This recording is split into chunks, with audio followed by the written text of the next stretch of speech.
இன்னைக்கு பார்த்தீங்கன்னா, ஒவ்வொரு வீட்லயும் கெமிக்கல். ஒரே குளிக்கிறது கெமிக்கல், சோப்பு, துணி துவைக்கிறது கெமிக்கல், அது ஒரு சோப்பு, சமையல் பாத்திரம் எல்லாம் கெமிக்கல், சோப்பு போட்டு பாத்திரத்த கழுவுறோம். எல்லாம் கழிவு நீரா அந்த பூமியில தான் போய் சேருது. அ பூமியில தான் சேருது. அதனால வந்து பினாயில் போட்டு கழுவுறது, கழிவறைய பினாயில் போட்டு கழுவுறது, சமையலறை கழிவு, ஏகப்பட்ட கெமிக்கல்கள் கடைசியில எங்க போய் சேருது? நாம நம்மள சுத்தப்படுத்தணும்னு சொல்லிட்டு, நாம என்ன பண்றோம்? இந்த பூமிய அசுத்தப்படுத்திட்டு இருக்கிறோம்.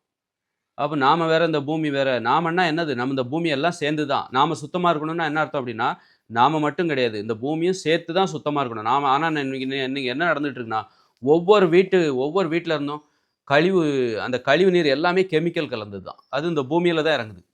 இந்த உலகத்துல 800 கோடி பேர் இருக்கிறாங்கன்னா, 800 கோடி பேரும் கெமிக்கல வந்து இந்த பூமியில இறக்கி, இந்த பூமியே கெமிக்கல் பூமியாக மாறிவிட்டது. கடைசியில அந்த நிலத்துல இருந்து தான் நிலத்துல மருந்து அடிக்கிறதா இருந்தாலும் கெமிக்கல் தான். இப்படி ஒரே தொழிற்சாலை கழிவுகள் கெமிக்கல், இப்படி கெமிக்கல் பூமியாக அந்த பூமியை கெமிக்கல் மயமாக்கி கெடுத்துக் கொண்டிருக்கிறோம். இது இப்படியே போனா இன்னும் எத்தன வருஷத்துக்கு இது தாங்கும்? இந்த லட்சணத்தில இந்த உலகம் எப்படி இன்னும் ஒரு 100 வருஷம் தாங்குனாலே அவ்வளோதான். இந்த நிலமே எல்லாமே கெட்டு போயிரும். எல்லாமே கெட்டு போயிரும். இந்த கெமிக்கலாலேயே இந்த பூமியே வந்து ஒரு மேலடுக்கு, பூமியின் மேலடுக்கு அவ்வளோ கெட்டு போயிரும். கடல்ல வந்து எல்லா சாக்கடையும் கடல்ல கலக்குறாங்க. சாக்கடை எல்லாமே அது கெமிக்கல் கலந்த சாக்கடை. சரி, சாக்கடைய வந்து அந்த அங்க உள்ள மீன்கள் சாப்பிட்டுச்சுன்னா, அந்த மீன் செத்து போயிடும். அது உண்மையான கெமிக்கல் கழிவு அது. கெமிக்கல் கலந்த கழிவு என்பதால், கழிவுநீர் அனைத்தும் கடலில் கலக்கும்போது அதை சாப்பிட்டால் கடல் மீன்களும் செத்துவிடும். எல்லா உயிரினங்களும் பூமியின் மேல் பகுதியில் இருக்கிற உயிரினங்கள், கடல் நீரில் இருக்கிற உயிரினங்கள் எல்லாமே செத்து போகிற அளவுக்கு மனிதர்கள் இன்றைய கெமிக்கல் பயன்பாடு. வண்டிய கழுவுறதா இருந்தாலும் கெமிக்கல்.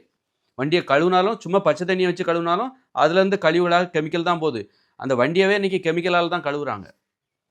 இப்படி வண்டி, தொழிற்சாலை எல்லாத்தையும் வீட்ட கழுவுனாலும் கெமிக்கல் தான். வீட்டையே கெமிக்கலால கழுவுறாங்க. பெயிண்ட் எல்லாம் கெமிக்கல்.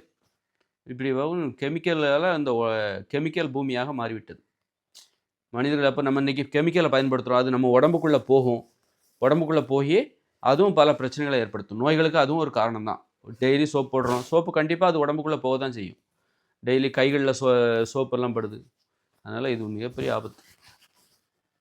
அதனால தான் இந்த இயந்திர அறிவியல் உலகம் 2040ல செயலிழக்குது. அது ஒண்ணு தான் சந்தோஷம். 2040 வரைக்கும் நீங்க கொஞ்சம் பொறுமையா இருங்க. இன்னொரு 15 வருஷம் தான். அதுவரைக்கும் நீங்க பொறுமையா இருங்க. அதன் பிறகு இந்த கெமிக்கல் அபாயம் என்பது நீங்கிவிடும். பிளாஸ்டிக்க பத்தின ஒரு பயம் இருக்கு. அதுவும் 2040 வரைக்கும் தான். அதன் பிறகு இந்த எல்லாமே ஃபெயிலியர் ஆயிடும். அப்ப இதுதான் தீர்வை தருமே தவிர, நீங்க இந்த உலகத்திலேயே வாழ்ந்துகிட்டு, இந்த கெமிக்கலுக்கு ஏதாவது தீர்வு தர முடியுமா?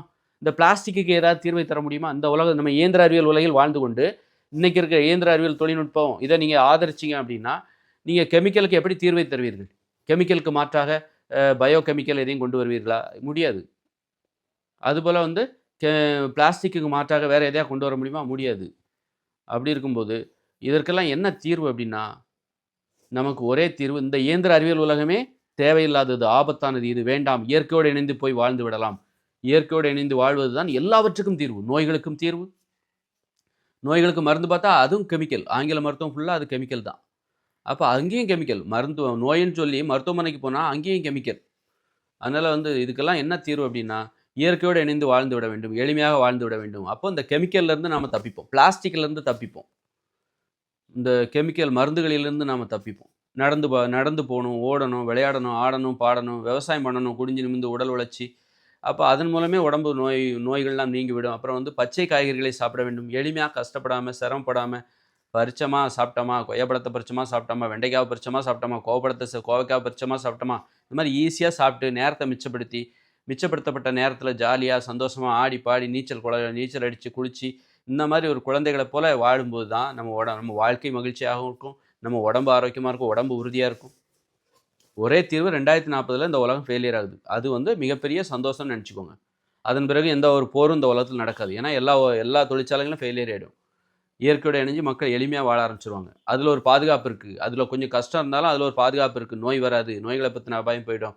சண்டைகள், போர்கள் இதெல்லாம் இருக்காது. குற்றங்கள் நடக்காது. பணம்ங்கிறது ஃபெயிலியர் ஆயிடும். பணத்துக்கு மதிப்பே இல்லாம போய் பணம் என்பது வெறும் காகிதமா மாறிவிடும். பணம் தனது மதிப்பை இழந்தால் அது காகிதமாக மாறிவிடும். இப்படி தங்கத்துக்கு மதிப்பு கிடையாது. அதனால திருட மாட்டாங்க. அப்படிங்கிற மாரி ஒரு வாழ்க்கை வரப்போது. இதுதான் நமக்கு தீர்வு.